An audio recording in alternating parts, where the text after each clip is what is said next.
Hello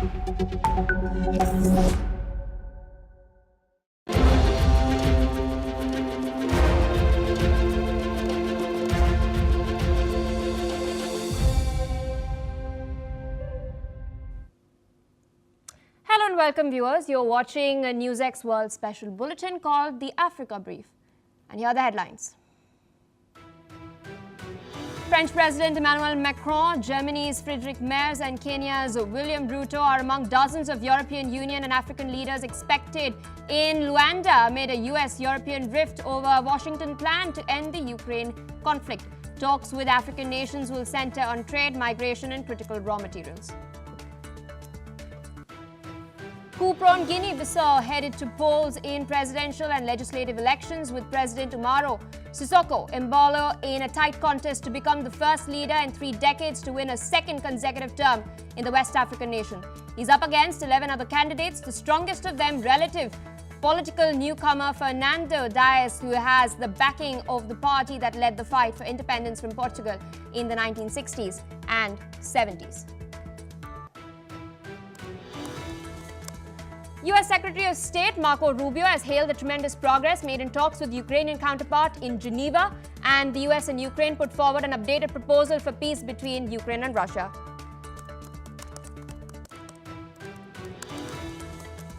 Sudan's Army Chief Abdel Fattah al-Burhan has called the latest truce proposal sent by US envoy Massad Boulos on behalf of a group of mediators the worst yet and unacceptable to his government. This comes after US President Trump announced that he will be looking into the situation in the civil war-torn country at Saudi Crown Prince Mohammed bin Salman's request.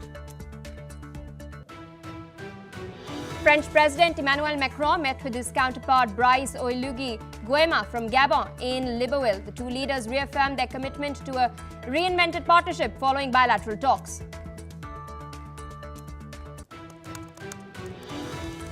At least 6 people have been killed in what is being described as a suicide bombing in Pakistan's Peshawar. The target of the attack was a Pakistani paramilitary force headquartered in the city. Israeli army released a video claiming to show the strike that killed Hezbollah's top military commander in the southern suburb of Beirut despite a US brokered truce a year ago. The strike, the first on the outskirts of the Lebanese capital in months, targeted Iran-backed Hezbollah's acting chief of staff, Ali Tatabai, the ministry has revealed in a statement.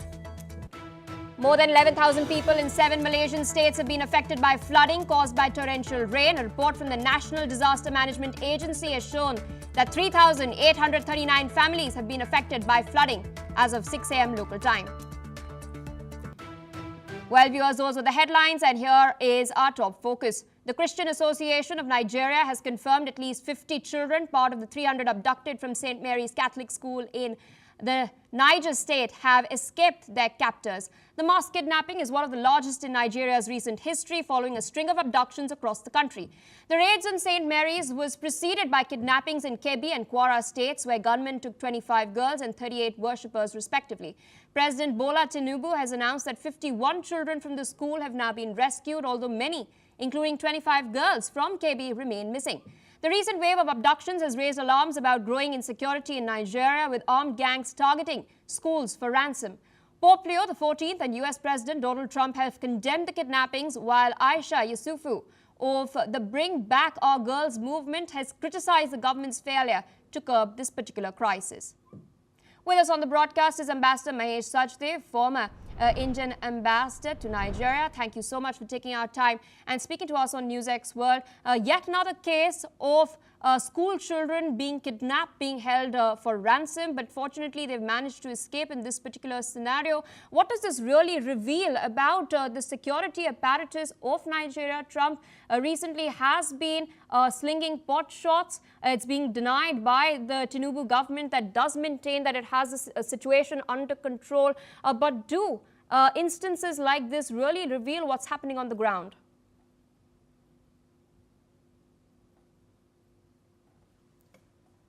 Lot about what is not right with security situation in Nigeria, particularly in far-flung areas outside the main metropolis.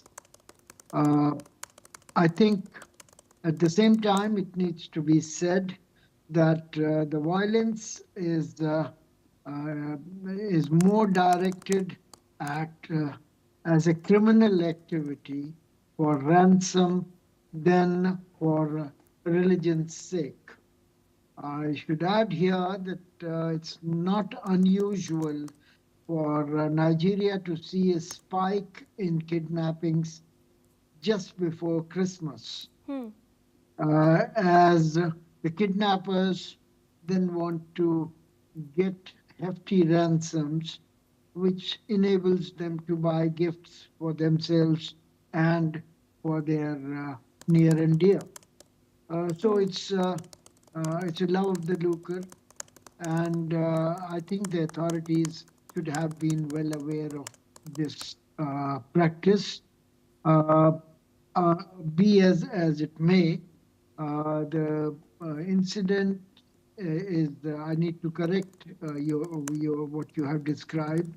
Uh, Over 300 girls and teachers were taken away from the Niger State Christian missionary school hostels, out of which President has acknowledged that 51 children have escaped.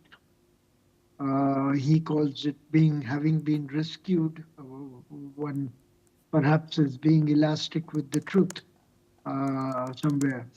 So rest of them are still in captivity, and rescuers have to um, try and persuade the kidnappers to agree on a ransom quantity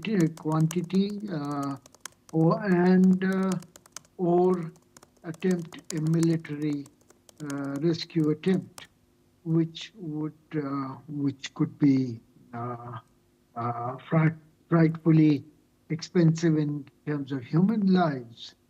Uh, the area is semi-arid, the Niger state where the kidnappings has taken place, and there are vast spreads of semi-desert situations and forests. So one would have to be careful about those situations. The president has tried to deflect the criticism of the security agencies, police. Police in Nigeria is a federal agency all over the state. There are no state policemen. It's all controlled from Abuja. So president has to, and his cabinet stand to be blamed. He has announced recruitment of 30,000 more policemen, and he has ordered that all VIP security policemen would be absolved of their duties, and VIPs would get no policemen for their protection, while these policemen would join the hunt for kidnappers. So he's aware of the popular discontent coming out of these instances and the security loopholes that it has exposed. Internationally, I think these kidnappings come at a bad time for the president, with President Trump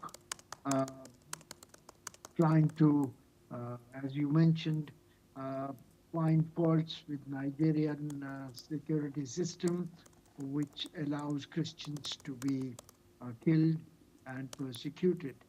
So here he has initially tried to deflect that criticism by saying that Nigeria would talk to Americans and others to strengthen its security architecture. But this seemed to have gone awry with the latest kidnappings.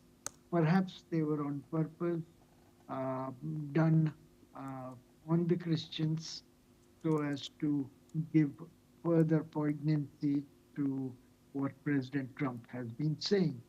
But I doubt if President Trump has any intention of putting boots on ground. Hmm. That would be a disastrous situation because the fight in Nigeria's largest or most populous country, I should say, Hmm. uh, may involve being sizable numbers and may also involve being there for a very long time. Hmm. Thank you. Indeed, sir. Requesting you to stay on with us as we're tracking further updates. We're now learning that Sudan's army chief, Abdel Fattah al-Burhan, has rejected the latest truce proposal submitted by U.S. envoy Masad Boulos on behalf of international mediators. In a video statement released by his office, he has stated that the plan was unacceptable for his government and has criticized the involvement of the Quad, which, as we know, includes the United States, Saudi Arabia, Egypt, and the United Arab Emirates in the Middle East. He's further claimed that the Quad in the Middle East could not be impartial as long as the UAE remains a member, where he referred to international accusations that Abu Dhabi has supplied support to the Rapid Support Forces. But the UAE has previously denied those claims, despite reports being penned by the United Nations in 2024.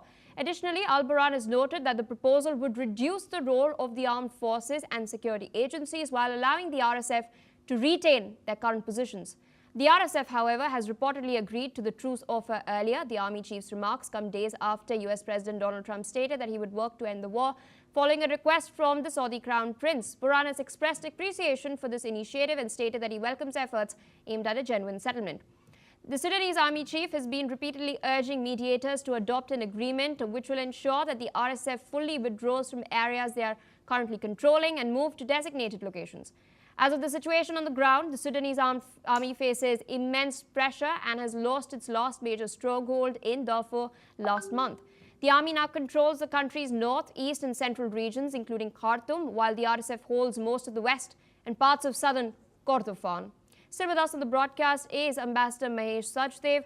Interesting development, of course, Sudan contending this particular proposal that has been made to it by the United States of America due to the involvement of the UAE. For the benefit of our viewers, could you really explain what exactly are the Sudanese army chief's gripes with the United Arab Emirates and the fact that it tacitly does fund the RSF? You've raised a tall order for me to meet, but I'll try my best. Sudan is undergoing a civil war for nearly 2.5 years now. It has become the largest humanitarian crisis in the world as of now, with more than 11 million people displaced, nearly a quarter of, or a fifth of Sudan's population. In addition, about 4 million people have been forced to migrate abroad to the neighboring countries such as Chad, Egypt, Ethiopia, South Sudan, Central African Republic, etc. There's been a vast scale of devastation, and the two contending sides are Sudan Armed Forces and Rapid Support Forces.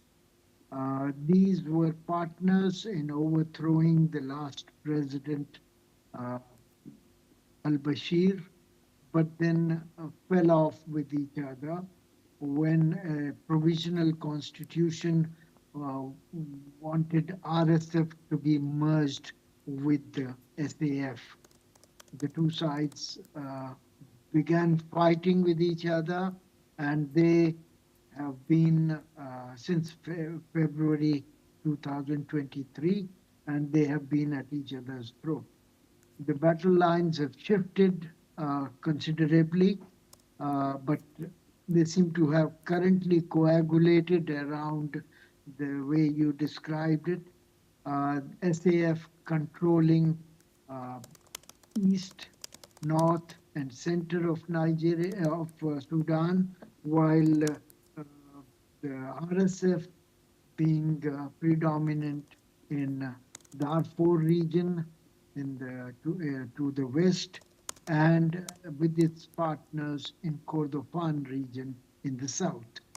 Now, there's no word about how many people might have they have been injured or killed, but the number touted vary from 60,000 people killed to thrice that number. It's been major debilitating uh, event of the for the current century, overshadowing what's happening in Gaza and Ukraine, but receiving far less coverage. Now, international support has been surreptitiously given to both sides. Uh, as reports indicate, RSF is being supported by United Arab Emirates, the warring sides in uh, Libya, one of the warring side, and South Sudan, as well as Wagner Group of Russia, as it existed earlier. The SAF is being supported by Egypt, Saudi Arabia to some extent, and Turkey. Iran has also reportedly supported SAF. Now, with that in picture, various multilateral and bilateral attempts have been made to secure peace and have a ceasefire to control this horrific bloodletting. Uh, these have not succeeded. The current uh, sort of efforts are being undertaken by a quad of four countries: Saudi Arabia, US, Egypt, and UAE. Uh, I should say that Saudi Crown Prince, during his visit to Washington White House, has publicly urged President Trump to redouble his efforts to find suitable solutions to the Sudan crisis so that a ceasefire can be effected. And President Trump has admitted that he was not paying as much attention as he should have to this crisis, being busy with Ukraine and Gaza. But he has acceded to uh, MBS request, Saudi Crown Prince request, and promised that he would do something to make sure that the ceasefire is effected. Now, this statement by the two leaders has been enthusiastically supported yesterday by mm, by SAF Commander Mr. Burhan, Hmm. who's also acting as president of the country. Hmm. From SAF side, RSF has kept quiet about it. On the same day, as SAF leader Burhan has issued another televised statement saying that quad peace proposal made earlier in the month is not acceptable because it has UAE as a party. Now, the reply to your question about UAE's machinations for supporting RSF are plenty. On political side, it believes that Sudan SAF is beholden to the Islamists, and UAE does not like political Islam. It also wants a friendly uh, government in Khartoum, as it has investments there. It is eyeing the coast of Red Sea coast of Sudan, which is strategically important, and it also is thinking in terms of the agricultural land being appropriated for growing crops Yes. to UAE. On the economic side, there's also gold and oil that RSF has. and UAE would be interested. It is estimated that over $1 billion worth of black amount of gold is transshipped by RSF to UAE, and it's melted down in Dubai and introduced as illegitimate gold. So UAE does have some profit to be made from that gold trade. Thank you. Indeed, sir. With that, I'd like to thank you for taking our time, of course, explaining very comprehensively to our viewers what exactly is going on as far as this particular conflict is concerned. On that note, we're shifting focus to more news coming in, this time from South Africa. South African President Cyril Ramaphosa has stated that the G20 summit's declaration reflects a renewed commitment to global cooperation, despite tensions with the United States. At the summit's closing ceremony, Ramaphosa emphasized that leaders shared goals such as addressing climate change, debt relief for developing nations, and green energy transitions outweighed differences amongst member states. Now, the summit, which was the first G20 held in South Africa, it concluded with a declaration focusing on issues important to the global South, including climate recovery and financial support for poorer nations. While the US and Argentina opposed the declaration, most G20 members, including China, Russia, and the EU, backed it. The summit was marked by a diplomatic row after the US boycotted the event and South Africa refused to hand over the presidency to a junior US official.